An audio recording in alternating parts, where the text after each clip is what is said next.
Perfecto, muy bien.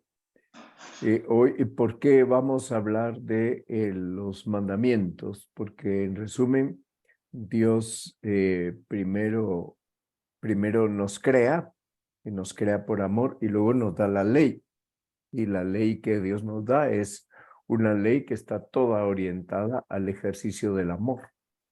Y por eso, pues, cuando nosotros nos enfrentamos al estudio de cada uno de los mandamientos, lo hacemos también desde esta óptica de quien quiere entender las consecuencias que ese amor tiene y las consecuencias en la conducta cotidiana de cada uno de nosotros.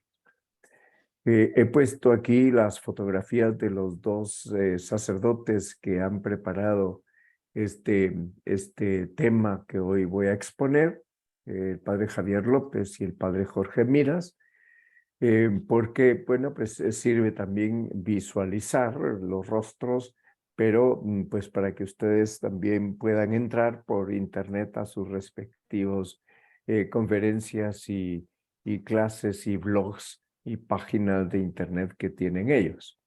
Bien, si Dios es amor, entonces lo lógico es que siendo amor, Dios nos lleva por un camino en el cual nosotros podemos ejercitarnos en el amor como un camino de felicidad. Lo que más alegra, más feliz hace a una persona sobre la tierra es el amor, el saberse amados y el saber amar. Pero claro, para saber amar hay que conocer a Dios, que es amor, cómo ama Él y cómo nos enseña a amar. Entonces, este conocimiento de cómo ama a Dios, pues exige pues que repasemos una vez más eh, las exigencias de los mandamientos, porque este repaso nos favorece muchísimo en la línea de poder nosotros mejorar como personas y difundir en el ambiente en que estamos, pues eso es lo que nos toca a cada uno, difundir pues este mensaje que tiene consecuencias muy concretas y muy prácticas en la vida. Bien, entonces el sumario de la clase de hoy está pues aquí en pantalla y pues como ustedes ven, el primer apartado es explicar qué es ese primer mandamiento, pero el segundo apartado pues nos lleva a entender el sentido de ese primer mandamiento y a entender qué es el amor de Dios y cómo la fe y la esperanza en Dios son consecuencia del amor de Dios. Muy bien. Veo que está entrando Klaus en este momento y pues vamos a rezar el Ave María para comenzar. Dios te salve María, llena eres de gracia, el Señor es contigo. Bendita tú eres entre todas las mujeres y bendito es el fruto de tu vientre, Jesús. Santa María, Madre de Dios, ruega por nosotros pecadores, ahora y en la hora ahora y de en la hora nuestra de muerte. nuestra muerte. Amén. Gloria al Padre y al Hijo y al Espíritu Santo. Como era en el principio, ahora y siempre, por los siglos de los siglos. Amén. San Gabriel, Ruega por nosotros. San Pablo, ruega por Ruega nosotros. por nosotros. Muy bien. Vamos entonces a la temática de este día y pues indudablemente el primer mandamiento que está formulado en el Deuteronomio capítulo 6, versículo 5 y reiterado luego en el Nuevo Testamento nos da el norte, la brújula en la cual nosotros nos movemos. Y el amor que se nos pide es un amor absoluto que involucra en primer lugar todo el corazón, después todo el alma y finalmente todas las fuerzas. ¿Por qué todo el corazón? ¿Qué es, a juicio de ustedes, qué es la voluntad? Cuando pregunto qué es la voluntad en el ser humano, la voluntad es la tendencia al bien conocido por la inteligencia. Por tanto, no a cualquier bien, porque la voluntad necesita verificar que aquel bien que nosotros conocemos por la inteligencia es un bien auténtico. Entonces no estamos ante cualquier bien. Y la voluntad necesita el visto bueno, el imperio de la inteligencia, para dispararse detrás de aquel bien, una vez que la inteligencia te ha dicho, sí, es un bien auténtico, dispárate hacia él. Bueno, entonces las palabras del Deuteronomio son una llamada, una vocación, una vocación. Hemos sido llamados a la existencia y una vez existiendo, somos llamados a creer en Dios, esperar en Él y amarlo sobre todas las cosas. Así lo explica el Catecismo en el número 2134, y esta explicación del Catecismo nos mueve a entender que estamos ante las tres virtudes teologales: fe, esperanza y caridad, y que estas tres virtudes teologales en la vida de cada persona tienen unas concreciones determinadas. Vamos a ir paso a paso. Bien, entonces podemos entender que como Dios nos ha amado primero, cuando Dios nos ha amado primero, Dios nos capacita, porque el amor de Dios no es una teoría. En cuanto que nos ama, nos llama a la existencia. En cuanto que nos ama, nos conoce por nuestro nombre y nos llama a la existencia. Entonces, hemos recibido una idoneidad para amar no de cualquier manera, sino para amar al modo divino. Esto significa entonces que no podemos quedarnos cortos en el amor, porque la llamada que hemos recibido, como tiene un estilo, el modo divino, entonces nunca podemos decir basta, yo ya amo bastante a Dios, porque nunca será suficiente lo que amamos a Dios. Entonces no sería posible que seamos movidos a amar así si no somos movidos a conocerlo verdaderamente como Él es. Y este es el propósito de la luz de la fe: conocer a Dios como Él es. Y luego tampoco sería posible amar al modo divino si no lo reconociéramos como el bien total al que aspiramos y que confiamos alcanzar. Es decir, aquí entran en juego, en ejercicio, las tres virtudes teologales. Es una llamada de amor. Dios nos llama porque nos ama, nos llama a existir, nos capacita para amar como Él ama, no solo al modo humano, sino como Él ama. Para eso nos diviniza, nos convierte en sus hijos y nos pide que creamos en que Él es nuestro Padre y que creamos que somos sus hijos en el Hijo.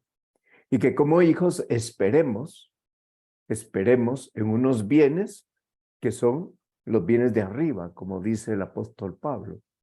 Por tanto, nos pide reconocerlo como el bien total. O sea, que no aspiramos a cualquier bien, no, aspiramos al bien total. Y confiamos alcanzarlo.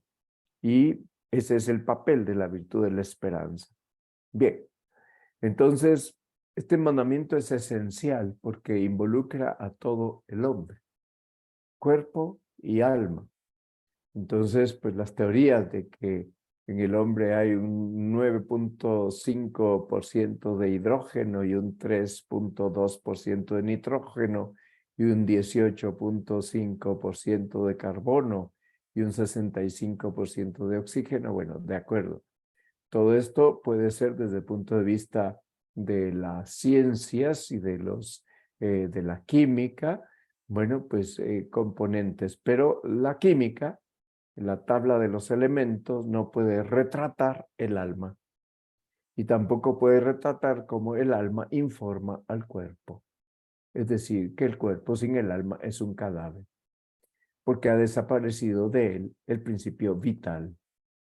Por tanto, cuando el Señor en Marcos 12, aquí está recogido el mandamiento esencial, nos dice una vez más, es decir, que nos está diciendo que lo que había dicho el Deuteronomio es algo que está y seguirá estando vigente, ¿verdad? Y nos dice: amarás al Señor tu Dios con todo tu corazón. El objetivo de la voluntad es el amor.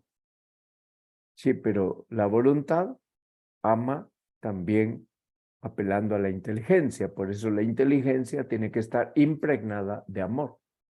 Y el amor nuestro es un amor inteligente. Por tanto, el amor está impregnado de inteligencia. Entonces, por eso nos dice, con toda tu mente y con todas tus fuerzas. ¿Cuáles son las dos potencias del alma? Entendimiento y voluntad. Dos potencias. Por tanto, hay que amarlo con toda inteligencia y con todo el corazón. Y luego ya vendrán los sentidos externos y los sentidos internos, con los cuales también hay que amar a Dios. Bien. Entonces hay un libro de Alejandro Llano que se titula La vida lograda. Un libro en donde este filósofo, que fue rector de la Universidad Panamericana de México, pues explica desde el punto de vista filosófico y antropológico cómo es una vida lograda. Es decir, una vida que no ha sido fallida, que ha sido lograda. Bien, entonces es esencial que este mandamiento ocupe verdaderamente su lugar. Ya sabemos que es el primero, pero es el primero no solo en el plano académico, en el plano, dijéramos, de enunciados, no, es que es el primero también en la importancia existencial, ya que en nuestra existencia es muy importante entender que el único fundamento posible para alcanzar una vida lograda es el amor, y que el que no aprende a amar como Dios nos llama a amar, entonces ha fracasado, por mucho que sea el premio Nobel de cualquier ciencia, por mucho que ha recibido condecoraciones, rectorados, PhD, etcétera, y que tenga no sé cuántas maestrías. Y de todos modos, lo que importa no es tanto eso, sino que esa persona en esas circunstancias, es decir, dentro de todos esos talentos que ha cultivado, ame a Dios por encima de todo. Como premio Nobel, como presidente de la República, si es que lo llega a ser, como magistrado de la Corte Suprema o de alguna de las cortes, como ministro, como rector de una universidad, como padre de familia, como hijo de sus padres, etcétera. Bien, entonces todos estamos llamados al mismo fin último. Y el fin último es aquel que se quiere por sí mismo. Por tanto, el fin último no se quiere por otro fin.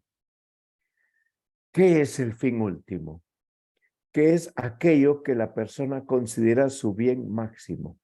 Y por tanto, si mi bien máximo es llegar a Dios, subordino a este fin último la selección y la persecución de todos los fines intermedios. Es decir, que si hay algo en mi vida, en mis decisiones, que no me facilite alcanzar a Dios como fin último de mi vida, sino que me lo entorpezca, lo hago a un lado.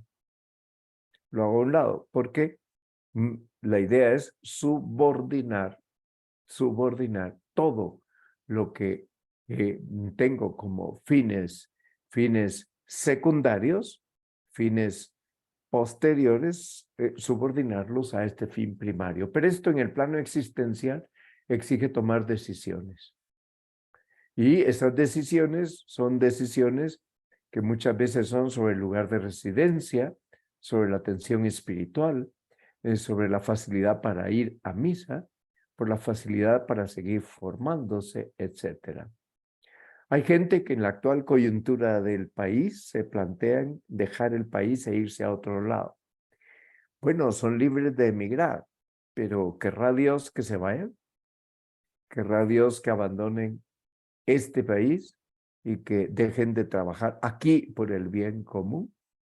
Indudablemente eso se lo tienen que plantear. Ok. Entonces, cuando yo actúo en mi vida, tomo una decisión, comprarme un Rolls Royce, pues eso es una decisión, ¿verdad? Comprarme un Rolex, comprarme un Lamborghini, subirme a un crucero, irme 3 meses de vacaciones a Europa o a Estados Unidos. Bueno, estas decisiones no pueden estar al margen del fin último. ¿Eso realmente me va a llevar a Dios? ¿Realmente me va a facilitar ir a Dios? Porque si no me lo facilita, no me conviene.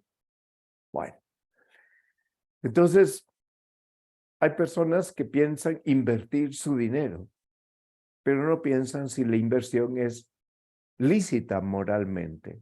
No les interesa, porque a lo mejor si se interesaran por saber si la inversión que van a hacer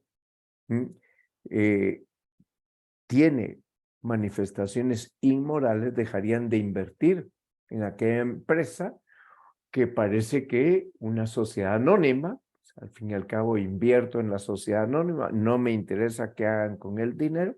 No, no, no. Si uno invierte, tiene que saber qué hacen con el dinero.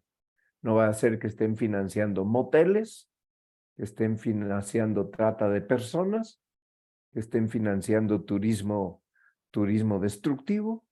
Hay un turismo sano, ¿verdad? Y hay un turismo destructivo. Entonces yo sí tengo que enterarme. No puedo cerrar los ojos. Tengo que enterarme de en qué se va a invertir mi dinero, si es que lo tengo. Bien. Hay gente que elige cambiar de trabajo, ok, pero en ese trabajo a donde te vas a tener la oportunidad de mantenerte cerca de Dios. Vas a poder influir positivamente en las personas que ahí te van a rodear. Pues hay que ver a qué se dedica la empresa, a dónde te van a mandar. Vas a poder cuidar de tu familia, que es lo que Dios te ha encargado como primer apostolado, o vas a descuidar tu familia. Todo eso hay que valorarlo. Entonces, todo lo que uno haga en la vida y los juicios que uno tenga, los juicios tienen que tener este criterio supremo. ¿Vale la pena este esfuerzo y este empeño que estoy aplicando a este fin intermedio? ¿O es un esfuerzo excesivo que me expone a perder el fin último? Bien. Entonces, ¿por qué el fin último que alguien se propone determina el orden del amor en su vida? Pues porque puede ser que una persona se proponga o actúe como si se hubiera propuesto un fin último equivocado, que no es capaz de colmar su vida, de informar toda su actividad, aunque tal vez le parece que le va a prometer mucha fama, muchas riquezas, mucho poder. Sí, pero hay que aclararse que ni la fama, ni las riquezas, ni el poder pueden ser mi fin último. Y si yo puedo sacar un premio Nobel, tengo que sacarlo, pero no a costa de perder la fe, no a costa de perder el matrimonio, de perder la familia, no a costa de perder la misa dominical. Entonces, ustedes miran en la decisión que tomó Eduardo Verástegui a los 28 años, cuando decidió no participar nunca más en novelas, telenovelas o películas en las que hubiera sexo o violencia. Y se dedicó a prepararse para estar metido en el ámbito del cine y creó su propia empresa editora de películas y creadora de películas. Claro, todo esto le ha tomado mucho tiempo. Ha hecho 3 películas muy buenas. La última, Canción de Libertad, una película que conviene ver y que dejará una gran huella. Pero claro, esto supuso para él dejar muchas cosas. Ok, Sonido de la Libertad, es la película, ¿verdad? Exactamente, donde habla de la trata de personas. Ahora, a él le están proponiendo que sea candidato para la presidencia de México. Pues ya verá él si acepta, si no acepta, porque no es lo mismo ser productor de cine y estar metido en ese ambiente y ser buen artista y tener un buen criterio moral que ser un estadista. O sea, no necesariamente está vinculado una cosa a la otra. Ok. Entonces, resulta que todas las decisiones que uno tome sobre sus fines intermedios se van a ver condicionadas por el desorden de aquello que uno ha colocado como fin supremo. Entonces hay gente que se plantea que van a vivir lejos de Dios durante los primeros 40 años de su vida o 50, y que cuando tengan 60 entonces se acercarán a Dios. Pues probablemente tampoco a los 60 se van a acercar porque ya pasaron 50 o 60 años alejados. y sus prioridades van a ser otras. Entonces, resulta que cuando sometemos la libertad a la mentira, entonces terminamos haciéndonos daño o destruyendo nuestra libertad. Entonces, aquí hay que ver cómo el primer mandamiento marca una pauta de conducta y mucha gente no lo piensa. Entonces, ¿qué significa que nosotros estemos llamados, invitados al diálogo con Dios desde que nacimos? Significa que existimos porque Dios nos ha creado por amor, nos conserva en el ser por amor y que el hombre no vive plenamente conforme a la verdad mientras no reconozca libremente ese amor y mientras no se entregue a su creador. Así lo explica el Vaticano II. Bueno, entonces, esto es exigente, ¿verdad? Porque es entender nuestra vida desde una realidad principalísima, que es como la columna vertebral de la existencia y del razonamiento del cristiano. Bueno, entonces, ante la pregunta de si solo Dios puede colmar nuestro deseo de felicidad, la respuesta evidentemente es que sí, porque cualquier otro amor que no nos lleve a Dios, que nos aparte de Él, es una traición a Dios, una traición a nosotros mismos, y ya hemos firmado nuestra condena a vivir frustrados. Ejemplo. Un hombre dice que se enamora locamente de una mujer que no es su esposa y decide abandonar su esposa para irse detrás de esta mujer que le parece, o así se lo pinta el demonio, que es el amor de su vida, que es amor a primera vista, que congenian maravillosamente bien y que realmente son el uno para el otro. Bueno, ese hombre indudablemente está tomando una decisión contraria a las demás decisiones en las que ya comprometió su libertad para siempre. Y por tanto, ya no sería lícita esta opción, porque sencillamente él ya comprometió su libertad en una dirección y con aquel supuesto nuevo amor que lo rejuvenece y lo llena de alegría, y aquel supuesto nuevo hogar que está causando muchas contrariedades a su hogar legítimo, aquel hombre está haciendo traición, aunque cumpla sus deberes económicos con su familia lícita y su familia auténtica. Bueno, es que no basta cumplir los deberes económicos, hace falta estar presente. Hay unos deberes de afecto, de presencia afectiva y efectiva. Y todo eso exige un trabajo de entrega personal. Bueno, muy bien. Entonces, fíjense ustedes cómo tenemos que ir ayudando a la gente a caer en cuenta de esto. Porque si no les ayudamos, entonces caeríamos en condescender, en que se puede cuartear el primer mandamiento, en que admite rupturas, en que admite excepciones. Y resulta que la totalidad del primer mandamiento no admite ninguna excepción. Bueno, entonces, al preguntarnos hoy, esta tarde, que ¿cuál es la única medida adecuada para acoger el amor infinito que Dios nos ofrece? Pues está claro que la única medida adecuada es una palabra, todo. Pero esa palabra abarca todo, todo el corazón, toda la inteligencia, todas las fuerzas, todos los anhelos. Y cuando no se vive conforme a esta realidad, leemos en Forja, el corazón toma venganza y se convierte en una gusanera. Esto es muy grave. Bueno, entonces, resulta que el amor a Dios, al que se refiere este primer mandamiento, podríamos decir que tiene tres concreciones. Primera, elegirlo como fin último de todo lo que decidimos hacer.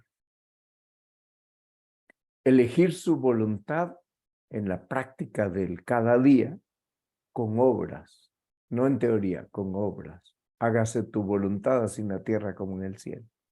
Y en tercer lugar, aceptar que siempre estamos en deuda con Él, porque es un Padre tan infinitamente bueno que si no reconocemos nuestra deuda con Él, queriendo corresponder a su amor, va a llegar un día en que digamos, ya he correspondido bastante, suficiente. Me voy a dar unas vacaciones, me voy a dar un año sabático. Aquí no caben los años sabáticos. ¿Cuál es la voluntad de Dios? Pues en Tesalonicenses, la primera de Tesalonicenses, lo dice San Pablo con claridad, que seamos santos. En Mateo 17:5 dice, sígueme, que sigamos a Cristo. En Juan 14:21 dice, pues nos está haciendo referencia a que cada cosa que hagamos ha de ser bajo la guía de los mandamientos. Veamos el texto de Juan 14:21. Vamos a abrir la Biblia y vamos a ver justamente ese texto ahora mismo. Muy bien. Voy al Evangelio de San Juan. Voy al capítulo 14 y al versículo 21. ¿Qué nos dice ahí? El que acepta mis mandamientos y los guarda, ese me ama. Y el que me ama será amado por mi Padre. Yo también lo amaré y me manifestaré a él. Aceptar mis mandamientos equivale, y guardarlos equivale a amarme. Y si uno me ama, mi Padre lo ama, la unidad que hay entre Dios.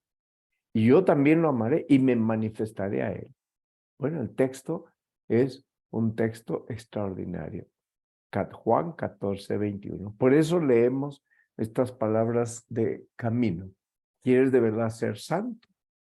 Cumple el pequeño deber de cada momento. Haz lo que debes y está en lo que haces. ¿En qué se funda este punto de camino? En las palabras de Jesús. El que es fiel en lo poco, será fiel en lo mucho. Se le confiará lo mucho. La fidelidad en lo pequeño. Bueno. ¿A qué nos lleva entonces este deseo de corresponder por amor? Bueno, pues a cultivar la intimidad con Dios, la relación con Él, el trato personal con Él. Es decir, que más allá de las fórmulas de oración, que son un magnífico auxilio, nos ayudan mucho, sí, pero hay que introducir ingredientes personales en esas fórmulas de oración.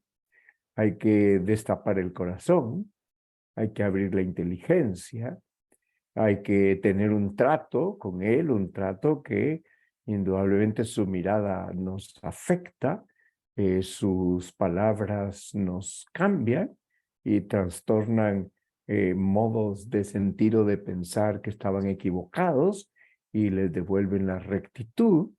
Y claro, el trato es el que alimenta el amor, porque cuando uno quiere mucho a alguien, lo trata mucho y procura verse con esa persona a la que mucho quiere. Bueno, pues ustedes están casados y obviamente así han procedido en sus respectivos matrimonios. Bueno, entonces el primer mandamiento incluye diversas manifestaciones de la virtud de la religión. Voy a mencionar tres. Primera, actitud fundamental, adoración. En contra de la adoración a Dios está la idolatría del dinero, de la reputación, del cuerpo, de las actividades sociales, de mis sueños. Por tanto, está muy claro hacia dónde nos conduce el Señor. Adorar a Dios nos libera de las actuales formas de idolatría que nos llevan a la esclavitud. Bueno, pues alguno podría estar adorando el ChatGPT. Pues sí, ¿verdad? Pues podría estar adorando la inteligencia artificial, estar deslumbrado delante de todo aquello, pero la inteligencia artificial jamás va a poder sustituir nuestra relación con Dios. Por tanto, nunca nos podrá decir, aunque le preguntáramos, ¿cómo debería ser mi trato íntimo con Dios? Pues si nos responde, nos dirá unas generalidades, pero jamás va a poder decir cómo en el conjunto de mis talentos, el conjunto de mis cualidades y de mis defectos, cómo debería ser mi trato con él. Ok. Cuando uno adora a Dios, le da gracias. Por eso dice San Pablo en la 1 de Corintios, ¿qué tienes que no hayas recibido? Y si lo recibiste, ¿por qué te glorías? Como si no lo hubieras recibido. Bien. Entonces, adoración, acción de gracias, petición. O sea, nosotros cuando le pedimos a Dios en el nombre de Jesucristo, estamos segurísimos, porque Él ha dicho que si pedimos algo al Padre en su nombre, nos lo va a conceder.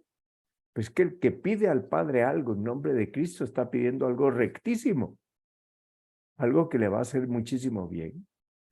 Por tanto, uno puede pedir más dolor de sus pecados, como esta persona que está llorando sus pecados. Uno puede pedir ser más compasivo, más misericordioso. Uno puede pedir comprender mejor el mundo en que vivimos, en vez de quejarnos de él, para poder ayudar a este mundo. Uno puede pedir muchas cosas. Pero claro que adorar a Dios y no estar dispuestos a sacrificarse por Él, amarlo y no estar dispuestos a sacrificarnos por nuestro amor, es un contrasentido. Porque si Cristo nos redime por el sacrificio de la cruz, y ahí Cristo está en perfecta y filial obediencia con el Padre hasta la muerte, entendemos entonces que esta máxima expresión de amor, que es la muerte en la cruz, lleva consigo el sacrificio de la vida, la entrega de la vida. Bueno, entonces, el que se queja del sacrificio que le supone amar a su esposa o a sus hijos, del sacrificio que le supone amar a Dios por encima de todo, y quiere trivializarlo, y quiere relativizarlo, no ha entendido que no cabe la trivialización. Y cuando el Señor plantea que hay que amarlo a Él más que a la madre y al padre, a los hijos, a la esposa, a los hermanos, está planteándonos el orden del corazón, el orden de los amores. Este muchacho le pide al papá que le deje el carro para irse a una fiesta, porque qué bueno poder regresar a su casa con el carro, y el papá le dice, definitivamente entiendo tu punto de vista, pero no te lo doy, porque yo lo necesito para ir a trabajar.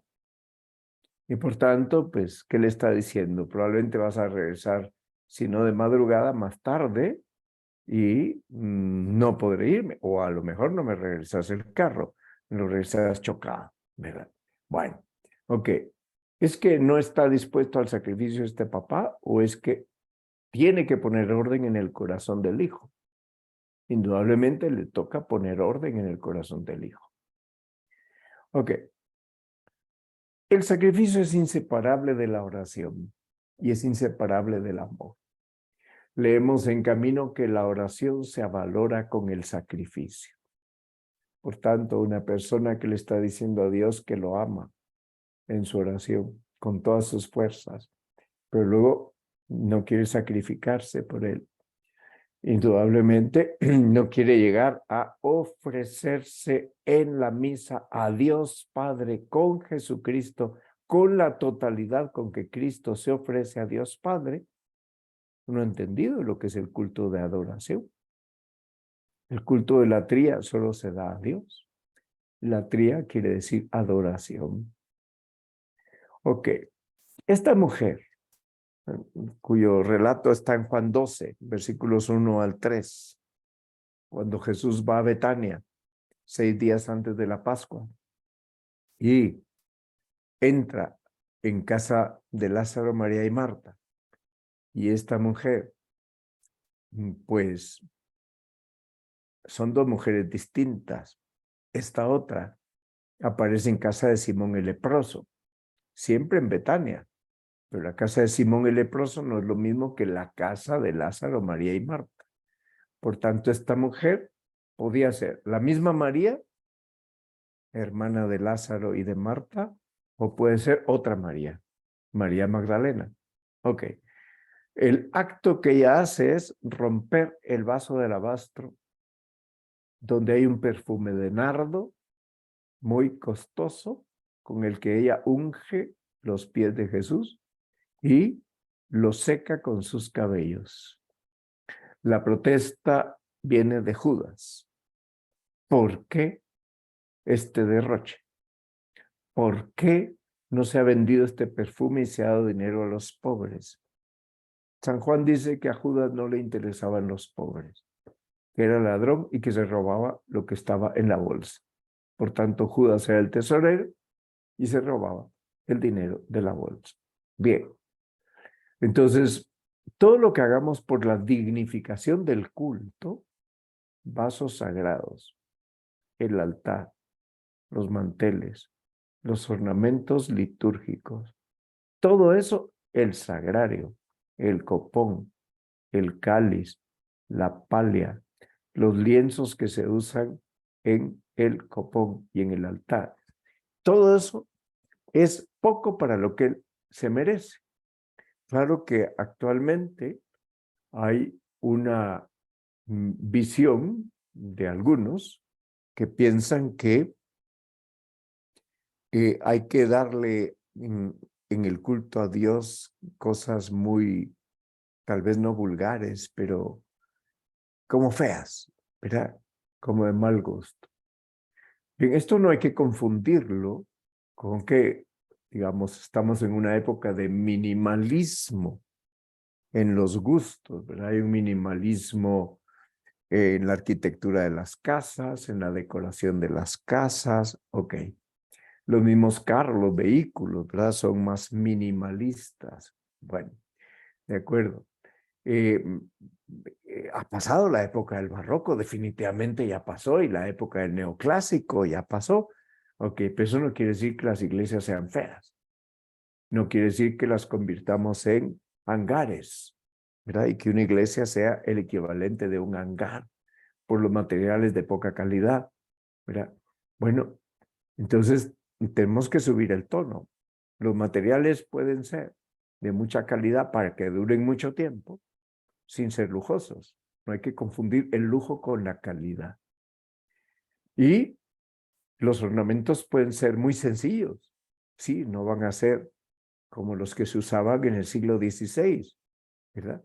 En donde, pues, el arte expresaba la alegría de la fe, ¿verdad? Dentro de un gusto cultural por el barroco y por el rococó y por el, bueno, tampoco vamos a expresar la fe atados a el gótico o atados al neoclásico. Bueno, son épocas en las que estuvo de moda una corriente y ahora está de moda otra corriente, sí, pero siempre prevalece la calidad, el amor con que aquello se hace, la dignidad. Por tanto, no confundamos la sencillez con lo horripilante, con el mal gusto. Bien, como es imposible amar a Dios sin conocerlo, entonces no podemos dejarnos llevar solo por la emoción y hacer a un lado la cabeza. Es cierto que San Pablo dice en la primera de Corintios capítulo 13 que el carisma más grande es el de la caridad, el amor, porque es el que da forma, da vida sobrenatural a la fe y a la esperanza. Y que de estas tres virtudes la que prevalece es la caridad, si es la única que quedará en el cielo. De acuerdo, esto es cierto. Sin embargo, la caridad presupone la fe, porque solo se puede amar a Dios como fruto de la libertad, ¿verdad? Y solo puede amar a Dios el que lo conoce. Entonces, hay que usar la cabeza para conocer más a Dios. Si ustedes oyen predicar al Padre Cantalamessa, predicador de la Casa Pontificia, cardenal de la Santa Iglesia Católica, un hombre muy vinculado al movimiento carismático, pero toda su predicación tiene mucha doctrina. Por tanto, siempre que él habla de los carismas del Espíritu Santo, apela a la inteligencia de las personas y lleva a la gente a la comprensión también intelectual, para que no se queden en una manifestación puramente sensible, emotiva, porque eso sería perder una facultad, la inteligencia, y no dar lugar a la fe. como fuente de conocimiento de Dios. Bien. Bien, entonces, ¿por qué vamos nosotros a Dios? No me mueve mi Dios para quererte, el infierno, ni tampoco el cielo prometido. ¿Qué es lo que me mueve? Tu amor. Ok, entonces, por eso queremos conocerlo más. ¿Y por qué el amor presupone la esperanza? Porque solo puede amar a Dios el que pone su deseo de felicidad en la unión con Él, y a lo que estamos aspirando es a una unión definitiva con Él. Una unión que ya empieza a concretarse en esta tierra a través de la Eucaristía, a través de vivir en gracia, pero que va increciendo y cada vez es más intensa y cada vez es más grande, ¿sí? Entonces, si no crecemos en el amor y no crecemos en la esperanza, quiere decir que se estancó nuestra vida espiritual. Y entonces, cuando uno no pone su deseo de felicidad en la unión con Él, ¿en dónde va a poner su deseo de felicidad? ¿En el dinero? ¿En tener más casas, más edificios, más bienes materiales? ¿En tener más reservas o tener una mejor tarjeta de crédito que le proporcione más ventajas al viajar? Ok, entonces aquí hay que poner orden en el corazón. No existe ninguna oposición entre la fe y la razón, porque cuando la razón guiada por la fe la usamos, y la razón es imprescindible para asimilar la fe y para profundizar en la fe, y para hacer cada vez más nuestra la mirada de Dios sobre la realidad, la ciencia se ocupa de la realidad, ¿sí? Entonces, resulta que la realidad es criatura, creada por aquel que es infinitamente sabio, infinitamente amoroso. ¿Cómo va a haber oposición entre la fe y la inteligencia? Entre la fe y la ciencia. Cuando Martín Lutero dice que la inteligencia es una prostituta y que es la prostituta del demonio, ¿a qué está invitando a la gente? A que su cristianismo sea un cristianismo emotivo, emocional, donde no se puede usar la inteligencia porque está radicalmente pervertida, lo cual es falso. Bueno, entonces, cuando una persona de verdad tiene vida de fe, tiene mucha doctrina, a no ser que no tenga acceso a la doctrina ni al estudio de la doctrina porque no ha tenido quien se le explique. Hay gente de muchísima fe, pero que no saben explicar nuestra fe, y porque a lo mejor pues son analfabetos doctrinalmente. Pero tenemos que distribuir el conocimiento de la fe entre todas las clases sociales. Eso no es pertenencia exclusiva de un segmento de la sociedad. Aquí no es que haya una aristocracia, ¿verdad? Que es la única que tiene acceso al conocimiento de la fe. Obviamente hay gente que tiene más oportunidades que otros, pero los que tienen más oportunidades tienen también la responsabilidad de llevar la fe a todos los demás estratos. Bueno, entonces la formación doctrinal sirve para alcanzar una fe más firme y para alimentar el amor a Dios y a los demás por Dios.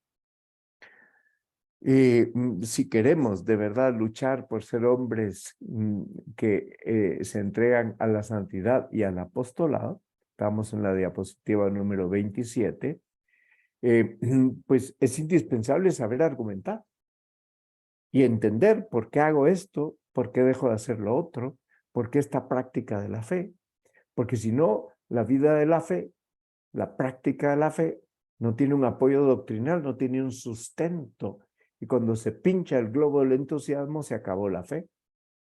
Pero claro, por otra parte, es que cuando uno estudia, es mucho más fácil entender las coherencias y las incoherencias que si uno no estudia. Hay gente que es muy incoherente en materia de fe, porque por un lado, pues tienen una tienda que se llama Santa Rosita y venden libras que no son de 16 onzas, sino que son de 12, y por el otro lado están estafando a la gente. porque para ganar más se ahorran 4 onzas en la libra de arroz o de frijol o de sal que están vendiendo o de maíz. Bueno, esto es un caso hipotético, pero puede ocurrir. Farmacia San Bernardino, pero venden preservativos y dispositivos intrauterinos y anticonceptivos que son abortivos. Es una contradicción, ¿verdad? Yo soy muy católico, yo cargo en todas las procesiones, pero no voy a misa los domingos. O invierto dinero en una sociedad anónima que, entre otros negocios, es dueño de una cadena de moteles. Sí, pero ni siquiera me he enterado de que es dueña la sociedad anónima. Yo invertí para tener más. Ojo, esas son incoherencias. Bueno, entonces esta va a ser la última diapositiva de hoy, porque así doy tiempo a que puedan hacer preguntas. Estamos, dice San Pablo en Romanos 12, versículo 12, alegres en la esperanza. ¿Eso qué quiere decir? Que si somos fieles, nos espera el cielo. La visión de Dios cara a cara. Ahí donde ya el reloj se detuvo. Ya no vamos a contar el paso del tiempo. Dice el mismo San Pablo que si somos hijos, somos herederos. Lo dice en Romanos 8. Coherederos de Cristo, con tal de que padezcamos con Él, para ser también con Él glorificados. Pasamos a las preguntas. Estamos en la diapositiva 28. He preparado 48, nos quedarían 20 para la próxima clase. Vamos a ver qué desean preguntar.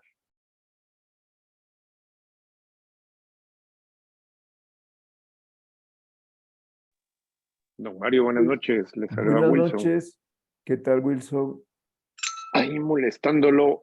Basado en todo lo que hemos revisado hoy, esto sería lo mismo, digamos, si yo pienso, o para los que piensan, mejor dicho, porque realmente yo no, pero para los que piensan que, digamos, X candidato presidencial es muy bueno, Sí, pero trae consigo la Agenda 2030 sí. o esta ideología de género. Eso no sería acorde a mi fe ni a mi catolicismo, digamos. Tendría que Bueno, poner primero a Dios por el mandamiento a, a venir yo y yo creo digamos, que tu votar a mi pregunta conveniencia. es muy concreta, pero me parece a mí, viendo el panorama de ambas candidaturas, que los dos van a traernos la Agenda 2030.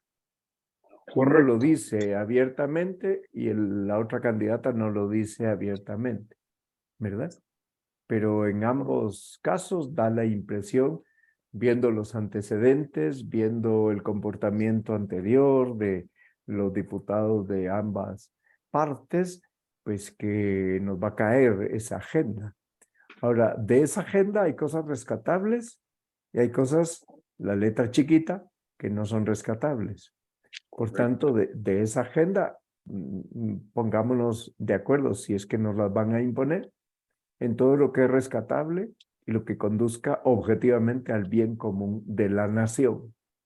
En el bien común de la nación está la dignidad de las personas, varón y mujer, dignidad de las personas, está el principio de subsidiariedad del Estado. El Estado no decide por las entidades intermedias, no las sustituye ni prescinde de ellas, sino que las capacita para que actúen y colabora con ellas. El principio de participación de todos los ciudadanos, que participan cada uno según su posición y su preparación en la búsqueda del bien común. He mencionado 3 principios, ¿verdad? La dignidad de las personas, varón y mujer, la familia, matrimonio de uno con una para siempre, ¿verdad? El principio de subsidiariedad, de solidaridad, que no se puede separar de la subsidiariedad, y evidentemente ahí está, en la dignidad de las personas está la libertad religiosa, está la educación para todos de buena calidad, en donde no vaya a haber una educación de pésima calidad para los que no pueden pagar y de buena calidad para los que, además de pagar los impuestos, paguen la educación privada. Tendría que haber buena educación para todos. Por tanto, yo creo que el que va a votar tiene que saber que en ambos partidos da la impresión, por lo que uno puede ver, por lo que ellos han escrito y lo que han hablado, lo que dicen y lo que no dicen, pero lo que han dicho a través de sus intervenciones en el gobierno que está por terminar, pues que la Agenda 2030 viene de Naciones Unidas, ¿verdad? Y viene de Naciones Unidas casi como algo que no es opcional. Pero entonces cada uno tendrá que decidir qué hace. Si vota por el menos peor, si piensa que uno es menos peor que el otro, si piensa que tiene que votar nulo, lo que no creo que convenga es no votar. Pero cada uno Sí, tiene que perfecto, decidir, Mario. ¿verdad? Muchas gracias. No sé si era eso lo que tú querías preguntar, Wilson. Sí, básicamente si deberíamos, o sea, pues en todo caso, evaluar, Sí. como dice usted, los dos van por la agenda, pues, pero Sí, uno de una evaluar el forma, votar nulo, o no. O sea, si sería malo votar con cualquiera de los dos, que es Agenda 2030, por lo mismo que decíamos, poner a Dios primero, ¿verdad? sí, lo que En lugar ocurre es de... que tenemos un deber cívico, ¿verdad? De votar, pero tenemos que votar en conciencia, por tanto, tenemos que mirar los antecedentes, qué decidieron los diputados de uno de los partidos y qué decidieron los diputados del otro de los partidos, que esto muestra los antecedentes de la línea del partido.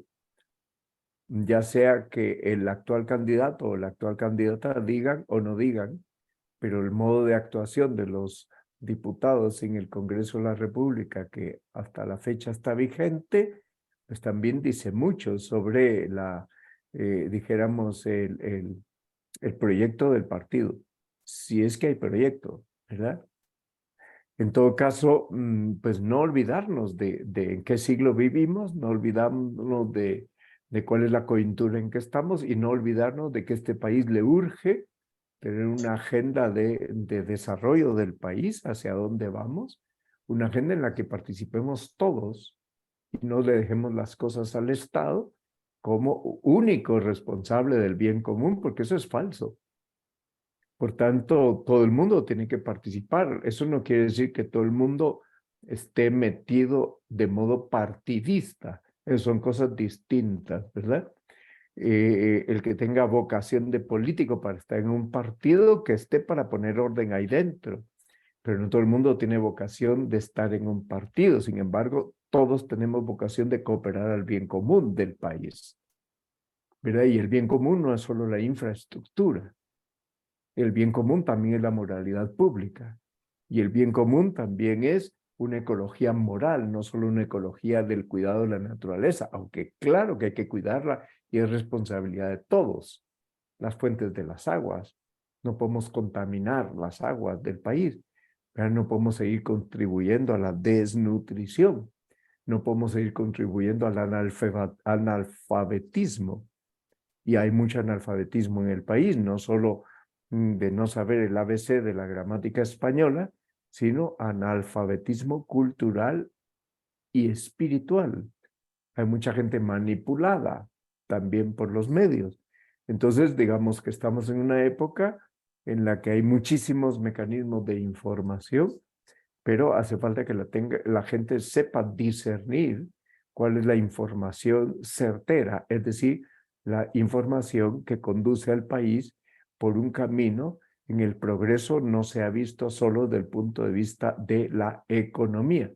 La economía está en todas partes, pero no es lo único, porque ¿de qué nos serviría tener una maravillosa economía si el país va a la bancarrota porque hay una corrupción moral galopante? En fin, Correcto, correcto. muy bien, de acuerdo. A Gracias, ver, Mario. ¿quién más quería preguntar? Vamos a ver, Mauricio Díaz. Sí, Mauricio dice en el chat, dice que cuando habla de que va a buscar la eliminación del discurso de odio, estaría eliminando la libertad de expresión, la libertad de hablar de la palabra de Dios, donde habla del pecado. Me parece que eso ya depende mucho de los ciudadanos, o sea que si alguno de ustedes vota por este señor, pues evidentemente se compromete a defender esa libertad de expresión.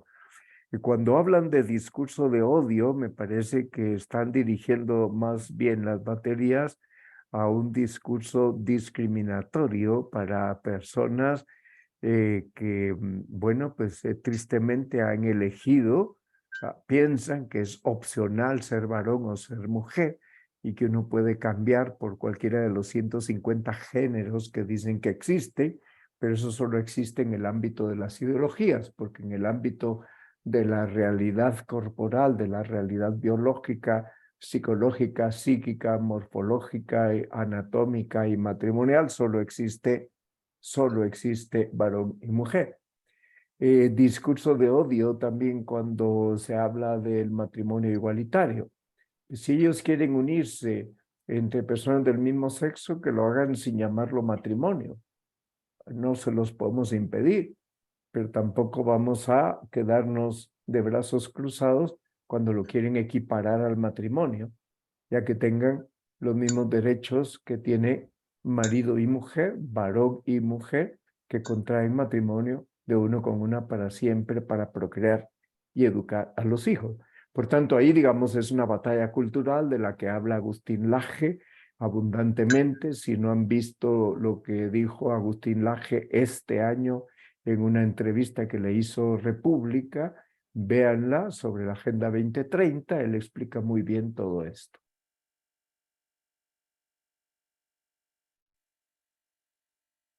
Por tanto, lo que pregunta Mauricio Díaz, pues me parece, no sé, Mauricio, si con esto respondo a lo que tú ponías por escrito. Muy bien, perfecto. Bueno, pues entonces, si no hay más preguntas, terminaríamos nuestra clase de hoy y pasamos de la diapositiva 28 a la 48 para la próxima semana, si Dios lo permite. Que tengan buena noche, Dios te salve María, llena eres de gracia, el Señor es contigo, bendita tú eres entre todas las mujeres, y bendito es el fruto de tu vientre, Jesús. Santa María, Madre de Dios, ruega por nosotros pecadores, ahora y en la hora de nuestra muerte. Amén. Gloria al Padre, y al Hijo, y al Espíritu Santo. Como muere en el En un principio, ahora y siempre, por los siglos de los siglos. Amén. Amén. San Gabriel, Ruega por nosotros. Ruega San por Pablo, nosotros. ruega por nosotros. Ruega por Ruega nosotros. por nosotros. Santa María Esperanza nuestra, asiento de la sabiduría, ruega por nosotros. Ruega por Que nosotros. tengan buena noche. Feliz noche. Buenas Nos noches. vemos. Buenas noches. Adiós a todos.